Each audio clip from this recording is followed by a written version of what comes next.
How would you like to know how to make an incredibly versatile sauce that tastes good with a lot of different things? I wouldn't go to almost anything.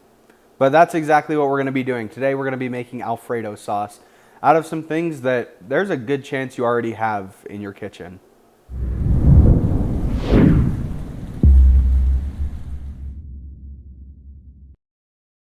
Hey Provident Preppers, welcome back to another episode of Frugal Friendly Foods. My name is Sam. I am your host who is honored to be here. Today we're going to be making a dish that is very near and dear to my heart. That is Alfredo sauce. Now, Alfredo sauce is very versatile because you can put it on a lot of different things. You can put it on vegetables. You can use it as a dip. I've heard of people using it as a marinade. Today we're going to be putting it over things like pasta, rice, fish, those kinds of things. Everything is so versatile. And listen, I'm sorry, but if you don't like Alfredo sauce, I don't even know what to tell you. Anyway, that's aside from the point. We're going to be using 5 very simple ingredients. We have Parmesan cheese, we have butter, cream cheese, milk, and some fresh cracked black pepper. And we're going to be making some pretty fancy stuff. All right, so we're going to get started making this recipe. The first thing that we're going to use is butter. Everything in this recipe is food storage friendly.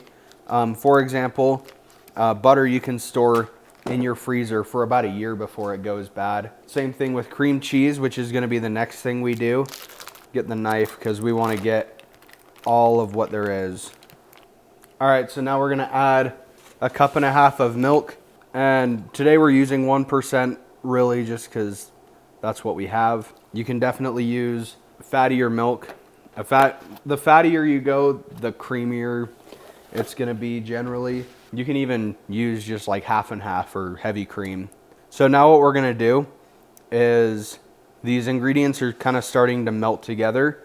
We're going to keep on stirring this until it becomes a little bit smoother, until the cream cheese and the butter and the milk have all kind of become a little bit homogeneous. So while we're stirring this, and by the way, I have this on about medium-low heat. It's somewhere around 350 currently. I started talking about the food storage value of this recipe, but I never really finished. Like I said, the butter and the cream cheese will store really well in the freezer. Milk isn't exactly the most shelf-stable or long-term storage thing, but there is things like powdered milk like we have back here. There's also shelf-stable milk cartons that you could potentially use. I mentioned evaporated milk, but there are definitely options there. When it comes to the Parmesan cheese, there are Parmesan cheeses, for example, that Kraft one that you can store on the shelf for a very long time, and it just needs to be refrigerated after you open it. Or there are some that you can even store in the freezer. And so just choosing ingredients like that, and then of course pepper. All right, so everything is kind of blended together for the most part. There's still some little chunks of cream cheese, but we're gonna move on a little bit. So now we're gonna put, as my mom calls it, a generous 1/3 cup of Parmesan. We're just kind of gonna whisk it in there. This is gonna add some depth of flavor. So now, as you can see, there's a little bit of pull there that wasn't there before, thanks to the Parmesan. So now what we're gonna do is we're gonna add a fairly generous amount of ground black pepper. Some different ways that you can enhance the flavor or change the flavor with this. You can add a little bit of salt. A little bit of salt never kill anybody. Things like different kinds of cheeses. You know, there's Asiago Romano, mozzarella, cheddar. All of those seem to go pretty well. You can add some garlic, some roasted garlic or some roasted onions. Would probably go great in this. And also playing around with what you like. If you like it thicker, you can play around with maybe adding a little bit of flour to thicken it up just a little bit. We're waiting for this to kind of heat up a little bit more, and then we're gonna let it simmer. We were talking about different uses of Alfredo sauce, and something that I have failed to mention is that some of the greatest pizzas on this world that have ever been made have used Alfredo sauce.